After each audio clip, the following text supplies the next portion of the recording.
morning students, welcome to Saffron English Medium School. Today we are going to learn poem. Poem का name है Don't Give Up.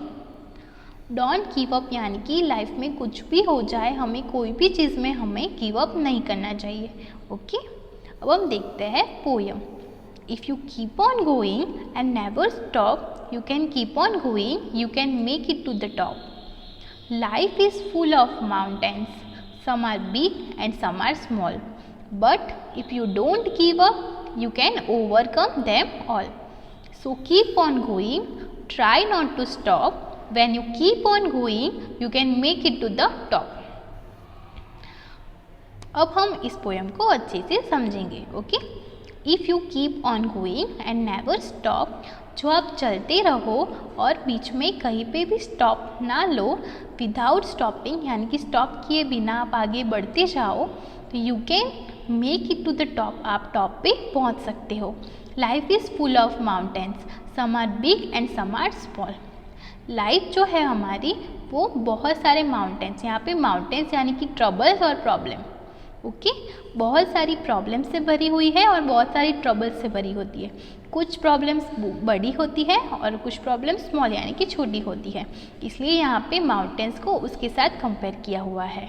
Okay but if you don't give up, जो आप give up ना करो तो you can overcome them all, उससे आप बाहर आ सकते हो.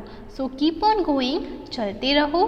Try not to stop, without stop, stop लिए बिना आप चलते रहो, आगे बढ़ते जाओ. तो when you keep on going you can make it to the top, तो आप चलते जाओ आगे बढ़ते जाओ तो आप टॉप पे पहुंच सकते हो.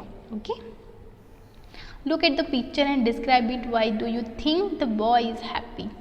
यहाँ पे क्यों बॉय हैप्पी है? बिकॉज बॉय बड़े छोटे माउंटेन्स पे चढ़ के उसको जहाँ पे पहुँचना था टॉप ऑफ द, वहाँ पे वो पहुँच गया है, इसलिए वो जो बॉय है आपको वो हैप्पी दिख रहा है. Okay let's start our story. Story का नेम है Helen Keller. Okay it was the summer of 1880. ये कौन से दिन थे? 1880 के समर के दिन थे. A healthy baby girl was born in a small town in Alabama. तो एक छोटी सी बेबी का जन्म हुआ स्मॉल टाउन में. Her parents loved her dearly and named her Helen Keller. उसके जो पेरेंट्स थे वो उसे बहुत प्यार करते थे और उन्होंने उसका नाम रखा Helen Keller. But one day the baby become ill and day after day her fevers stayed high. फिर एक दिन क्या होता है, वो जो बेबी थी वो इल यानी कि वो बीमार हो गई और उसका जो फीवर था वो बहुत हाई हो गया. Everyone in the family try to help her to get better. उसको अच्छे होने में उसकी सारी फैमिली बहुत हेल्प करती थी. But all they could say was there is nothing more we can do. सब ऐसा ही कहते थे कि हम अब कुछ नहीं कर सकते. The baby may not live. जो बेबी है वो जी नहीं सकती. हेलन लिव्ड, पर जो बेबी थी वो बच गई यानी कि वो जी गई. But she was not the same after her illness. पर वो जब उसकी बीमारी से बाहर आई तो वो सेम नहीं थी. Something is very wrong. कुछ बहुत रॉन्ग हुआ था. Her mother said at least they found out what was wrong. उसकी मम्मा ने एटलीस्ट में फाउंड कर लिया कि क्या रॉन्ग हुआ था. द चाइल्ड कुड नॉट सी और हियर. जो वो पहले बीमार हुई थी उसके बाद वो देख नहीं सकती थी और सुन नहीं सकती थी. The baby grew into a little girl. फिर वो छोटी से बड़ी हुई और एक छोटी सी लड़की बन गई. Her parents felt sorry for her. उसके पेरेंट्स को बहुत सॉरी फील होता था. क्यों? बिकॉज वो देख भी नहीं सकती थी और वो सुन भी नहीं सकती थी.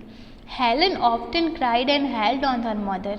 Give the poor child what she wants, her father would say. जो हेलन थी वो उसकी वजह से बहुत रोती थी उसके मम्मी पापा के साथ. तो Helen could not hear or see. She was a bright little girl.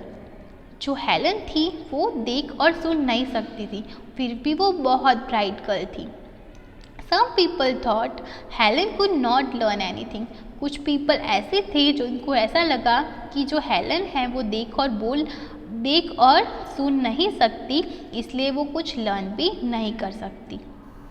Okay Helen is very smart, she said and added. The problem is how can we reach her. तो उसकी problem को हम कैसे solve करें। She is looked up inside herself, वो अपने आप में लुक यानी कि देखती थी। He Helen began to grow wild, वो बहुत जल्दी से बड़ी हो रही थी। She would not let anyone comb her hair, her clothes where always dirty, उसके जो क्लोथ्स थे वो ऑलवेज डर्टी रहते थे। सी ऑफ्टन एंग्री, और जो इसकी वजह से वो ऑफ्टन यानी कि एंग्री रहती थी, वो हमेशा एंग्री ही रहती थी। समटाइम्स सी इवन ले on the floor and kicked her feet, कभी कभी वो फ्लोर पर लेट कर अपने फीट को किक करती थी। Her parents thought that they should find a teacher for her, उसके पेरेंट्स ने ऐसे सोचा कि वो हेलन केलर के लिए एक अच्छी सी टीचर ढूंढेंगे। Miss Sullivan, a young teacher, agree to help Helen to learn see the world. जो मिस सुलिवान थी वो यंग टीचर थी, वो हेलन केलर को वर्ल्ड को देखने के लिए जो भी उसको सिखाना था उसको सिखाने के लिए रेडी थी। Miss Sullivan gave Helen a doll, miss Sullivan जो उसकी टीचर थी उसने हेलन को क्या दिया, डॉल दिया। Doll spells dolls, DOLL spells doll. She spelled the word with her fingers, फिर उसने क्या किया, उसके फिंगर के अकॉर्डिंग उसको स्पेल करना सिखाया। She made the letters with special hand signs, जैसे स्पेशल हैंड साइंस को यूज़ करते हम लेटर्स बनाते हैं वैसे उसने बनाया। Helen copied her teacher and spelled DOLL too, Helen ने क्या किया, उसकी टीचर को कॉपी की और उसको स्पेल्ड किया। But she did not understand what she was doing, पर उसको पता नहीं था कि वो क्या कर रही है। हेलन लाइक्ड मिस सुलिवान, जो हेलन थी उसको उसकी टीचर बहुत पसंद थी। She was strict but kind, वो स्ट्रिक्ट थी पर काइंड भी थी। She spelled a lot of words for Helen, उसने बहुत सारे वर्ड्स हेलन के लिए स्पेल्ड किए। ऑन हर हैंड, इसकी उसके हैंड पर। Day and night to make Helen understand, वो डे और नाइट उसके साथ ही रहती थी कि हेलन को समझ में आए। One day her teacher made Helen put her hand into running water, एक दिन टीचर ने हेलन के हाथ में रनिंग वाटर पुट किया। Then she spelled WATER water suddenly, Helen understood that water means something wet running over her hand, उसको समझ में आ गया कि वाटर क्या है, जो उसके हाथ में जो रनिंग यानी कि चल रहा है वो है। सी अंडरस्टूड दैट वर्ड्स, वो वर्ड्स को धीरे धीरे समझने लगी।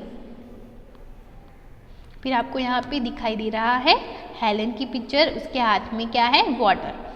ऐसे ही वो सारी चीज़ें समझने लगी धीरे धीरे। Were the most important things in the world, words would tell her everything she wanted to know, उसे जो भी जानना होता था वो सब वो वर्ड्स के अकॉर्डिंग सब कुछ जान सकती थी।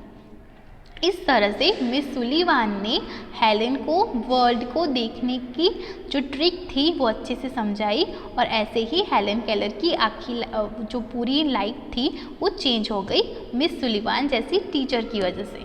ओके, तो आपको ये स्टोरी अच्छे से समझ में आई, तो आपको ये स्टोरी घर पे लर्न करनी है और उसके न्यू वर्ड्स भी लर्न करने हैं। ओके, इसके न्यू वर्ड्स है डियरली, इलनेस, एग्रीड और इम्पोर्टेंट।